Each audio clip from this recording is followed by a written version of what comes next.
नमस्कार, मैं Bhimrao Lonare IBM TV 9 news और डब्ल्यू न्यूज़ में आपका स्वागत करता हूं। इस वक्त मैं नागपुर के प्रेस क्लब में हूं और यहां पर समाजवादी पार्टी के जो नेता है अबू आजमी की उनकी प्रेस कॉन्फ्रेंस हुई है। सर, किस मुद्दे को लेकर आज प्रेस कॉन्फ्रेंस हुई आपकी? नहीं, मैं किसानों का हालात देख रहा हूँ, बहुत ख़राब है। अभी 2022 से 23 तक 3000 किसानों का आत्महत्या हुई। किसान अन्नदाता है, हम सब किसान ही हैं। हमारे हालात ख़राब है तो हम यूपी छोड़ के मुंबई में आ गए रोजी रोटी कमाने के लिए। तो किसानों के लिए की कारपोरेट को लाखों लाख करोड़ रुपया माफ़ किया जा रहा है। किसान जो सबसे ज़्यादा एम्प्लॉयमेंट देने वाला है, उसके बारे में बातें हो रही हैं, लेकिन उसका सोसाइटल रुक नहीं रहा है। तो हम चाहते हैं सरकार जो है ना, झूठ बात बंद करे और किसानों के हालात सुधरे जाए। हेट स्पीचेस देश में हो रही है, नफरत बंद कीजिए। जो भी हो, चाहे किसी भी कास्ट का आदमी हो, किसी भी धर्म के खिलाफ बोलता हो, आप एक कानून बनाइए और उसके ऊपर जो है ना आतंकवाद का केस लगाइए। आतंक फैलता है, इससे लोग सड़क पर उतरते हैं, झगड़ा करते हैं, गाड़ियां जलाई जाती हैं, पुलिस का काम बढ़ता है, लोग हो जाते हैं। ये सरकार का काम, इसके खिलाफ हम सड़क पर उतरे हैं। नहीं, लेकिन सत्ता में जो बैठे हुए हैं उन्हीं के लोग जो है नफरत फैला रहे देश में। आपका क्या है ओपिनियन? नहीं, सत्ता में बैठे हुए लोग हैं, अगर उनको, मैं उन्हीं से पूछना चाहता हूँ कि जो लोग सड़क पर उतर करके रोजाना ये कहते हैं कि हमारा जो है सकल हिंदू समाज आक्रोश रैली है, सत्ता में बैठे हुए लोगों से मानवता हाथ जोड़कर बोलना चाहता हूँ, आइए बुलाइए मुसलमानों को ना कि क्या गलती उनकी है जो आप आज जो है सड़क पर आक्रोश रैली निकाल रहे हो। हर धर्म के लोग एक दूसरे से शादी करते हैं, कोई नई बात तो नहीं है। आप कानून बना दो कि कोई हिंदू मुस्लिम शादी नहीं करे, मुस्लिम हिंदू से शादी करे। खत्म कर दो इस बात पर रोज रोज लड़ाई करके। इन चीजों पे रोक लगाना सत्ता का ही काम है, हम नहीं कर सकते काम। ये सत्ता को करना चाहिए, सत्ता नहीं कर रही है। एक तरफ किसान जो है वो आंदोलन कर रहे हैं, लेकिन सरकार गंभीर नहीं दिखाई दे रही है, मोदी सरकार। क्या लगता है आपको, किसान के प्रति क्यों गंभीर नहीं है मोदी सरकार? नहीं, ये सरकारें जो है ना आजकल कारपोरेट के साथ चलती हैं, गरीबों का आवाज़ कोई सुनता नहीं है। लेकिन मैं बधाई देना चाहता हूँ किसानों को, जो बैठे हुए हैं वो पूरी ताकत के साथ हैं। मैं समझता हूँ कि जिस तरह से आज जो है यहाँ पर बहुत बड़ा आंदोलन किया मनोज सारंगी जी ने और उसकी बात मानी गई, लेकिन वो 10% कोर्ट में टिके, ये भी सरकार को करना चाहिए। उसी तरह से आज किसान भी आंदोलन कर रहा है, आज नहीं तो कल उसकी बात जरूर मानी जाएगी। आपने मनोज जरांगे जी की बात की है, लेकिन मनोज जरांगे जी को भी बदनाम करने का षड्यंत्र महाराष्ट्र सरकार ने रचा है। आपका क्या कहना है उसमें? नहीं, हम कह रहे हैं कि मनोज जरांगे कहता है कि मुझे मेरी हत्या कराने का फडणवीस जी ने किया। मैं समझता हूँ कि ऐसा एक फडणवीस साहब तो ऐसे आदमी नहीं है कि हत्या कराएंगे किसी की। देखिए, जहाँ तक सवाल है ये मराठा रिजर्वेशन का, हाई कोर्ट ने तो रिजेक्ट किया था, लेकिन सारे सरकारें बैठे मंत्रियों ने, सबने, फडणवीस साहब ने, मुख्यमंत्री ने कोशिश किया और उन्होंने इसको 10% लागू किया। अब 10% जो लागू हुआ है वो सही तरीके से कोर्ट में टिक जाए, ये होना चाहिए। लेकिन ये जो आरोप प्रत्यारोप हो रहा है, ये मुझे लगता है ठीक नहीं है। ये सीएए एनआरसी के बारे में आपका क्या कहना है? नहीं, बिल्कुल गलत है, ये गलत है। इस तरह जिससे मुसलमानों को परेशान करने के लिए ये किया जा रहा है।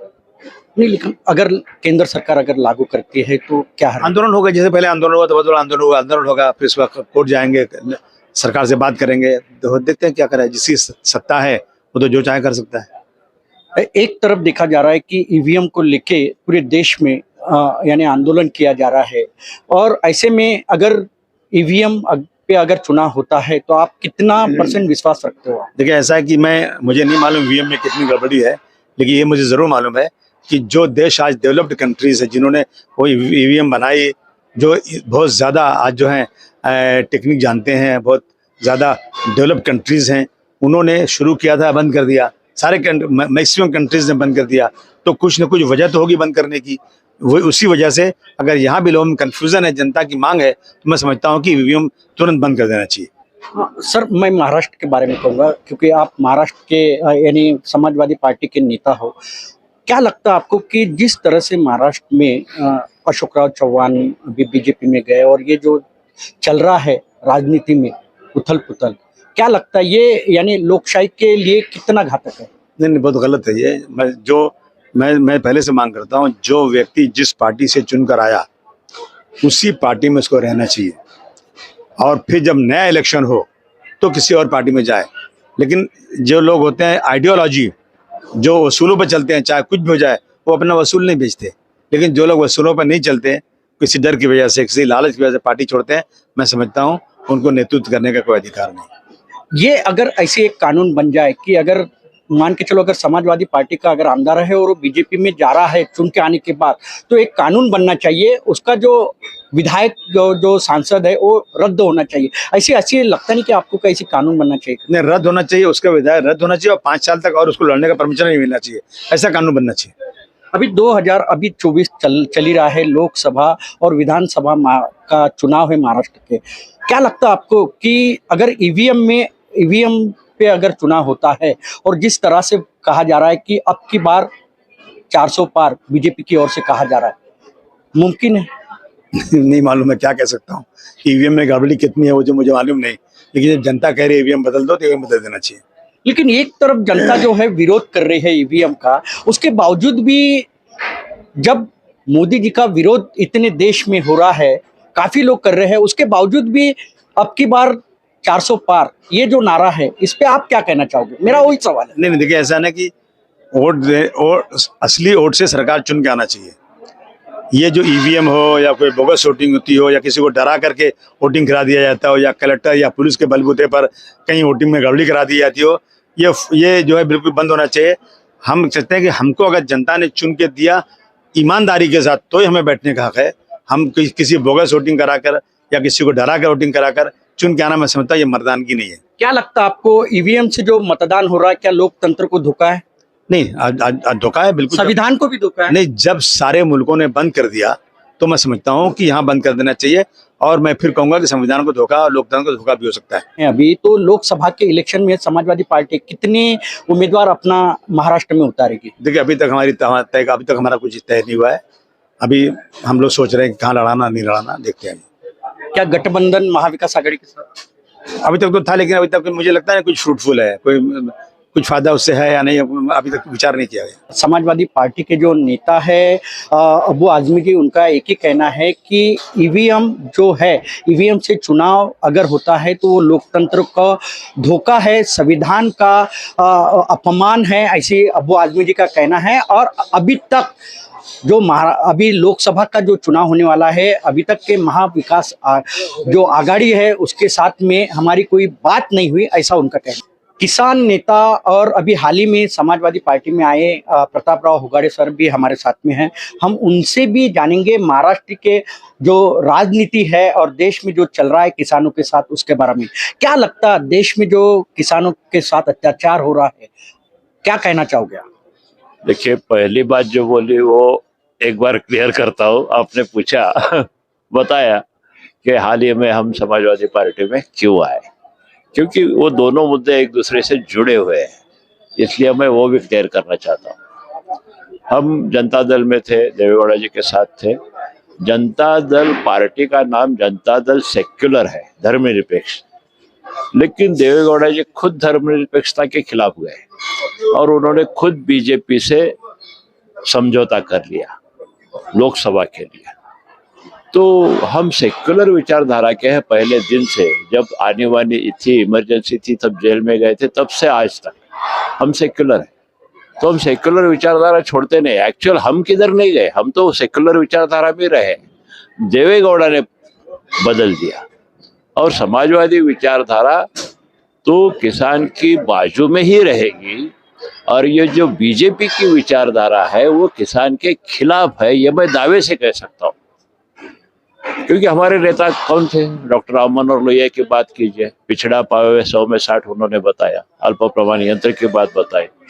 मुलायम सिंह यादव किसान नेता थे। जनता दल के या समाजवादी पार्टी के जो भी नेता असल सेक्युलर है वो तो किसान के साथ में है। और बहुत अचरज की बात यह है कि एक तरफ से हम बोलते हैं कि किसान को 2000 रुपए हम किस्त दे रहे हैं, लेकिन फिर भी इस देश में किसानों को असल जो मुद्दा है, जिस मुद्दे के लिए दिल्ली के बॉर्डर पे हजारों लोग जुटे हुए हैं और 6 महीना ने 1 साल फिर से लड़ने की तैयारी में जुटे हुए हैं, उन पे ये लोग गोलियां बरसा रहे हैं, इन पे ये लोग अश्रुधुर बरसा रहे हैं। क्यों? वो सिर्फ मांग रहा है कि तुमने कबूल किया है, स्वामीनाथन आयोग की अमल बजावनी करेंगे, ये तुमने कबूल किया है, पिछली बार जब 2 साल का आंदोलन हुआ उस वक्त तुमने आश्वासन दिया है कि उसकी पूर्तता हम करेंगे, तो उसकी पूर्तता नहीं होती। और जब तक उसको उसका जो खर्चा है उसके 1.5 गुना स्वामीनाथन के हिसाब से नहीं मिलता है, तब तक इस देश की किसान की हालत सुधर नहीं सकती। तो 23 बातों के बारे में वो बोल रहा है, आप 4-5 बातों के बारे में बोल रहे हो, 4-5 अनाज के बारे में बोल रहे हो, तो देश के किसान की हालत सुधरेगी कैसे? सर, महाराष्ट्र की राजनीति के बारे में आपका क्या विचार है? देखिए, महाराष्ट्र की राजनीति के बारे में मैं एक बताना चाहता हूँ कि आज महाराष्ट्र में जो नफरत की राजनीति फैलाई जा रही है वो बिल्कुल गलत है। मोदी जी भी वही कर रहे हैं, देवेंद्र फडणवीस भी वही कर रहे हैं, अजित दादा भी वही कर रहे हैं और एकनाथ शिंदे भी वही कर रहे हैं। नंबर 1। नंबर 2, पार्टियां तोड़ने का जो धंधा चल रहा है, पैसे के आधार पे, ईडी के आधार पे या सीबीआई इनकम टैक्स के आधार पे, ये इस देश की पूरी सभ्यता को खतरा पैदा कर रहे हैं। क्योंकि राजनीति का आज के पहले का जो स्तर था और आज का स्तर है, मैं पिछले 50 साल से राजनीति का स्तर देख रहा हूँ। जैसे कि लोहिया नाथपई जी जैसे लोग थे और आज किस ढंग से बोला जाता है, रोज इनकी प्रेस पे गालियां है, तो गालियां हम सुनना नहीं चाहते, देखना भी नहीं चाहते। यहाँ तक आपने राजनीति को खोखला कर दिया है और पैसे के आधार पे सत्ता और सत्ता के आधार पे पैसा, इस ढंग से अगर देश महाराष्ट्र राज्य को चलाने की बात सोच रहे हैं तो ये होगा नहीं। मैं दावे के साथ कहता हूं, आपने उद्धव ठाकरे के 40 आमदार छीन लिए, लेकिन फिर भी उद्धव ठाकरे को जो लोगों की सिंपैथी है, सहानुभूति है, उद्धव ठाकरे कम नहीं होगा, वो बढ़ेगा। ये जो 40 लोग बेचे हुए, खरीदे हुए हैं, ये 40 में से 10 भी नहीं आ सकते। जिनके खुद के कुछ है वो आएंगे। दूसरा, शरद पवार की पार्टी तोड़ी गई, उसके बारे में भी वही है कि शरद पवार अगर मैदान में खड़े रहेंगे तो लोग शरद पवार के साथ रहेंगे, अजित दादा के साथ नहीं रहेंगे। तो इस ढंग की राजनीति करके 48 में से 45 जीतने का जो इनका धंधा सोच रहे हैं, आपने कल परसों का सर्वे भी देखा होगा। अभी तो सर्वे 26-22 है, 26 महाविकास आघाड़ी के साथ आ रहे, 22 उनके साथ जा रहे।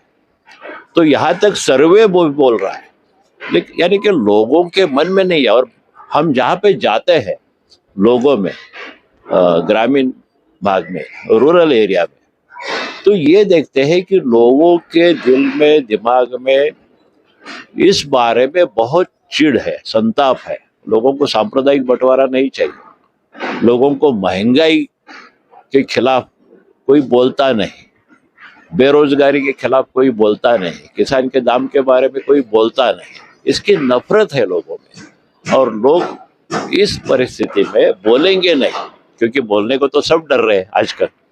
लोग बोलेंगे नहीं लेकिन करेंगे जरूर, ये हमें विश्वास है।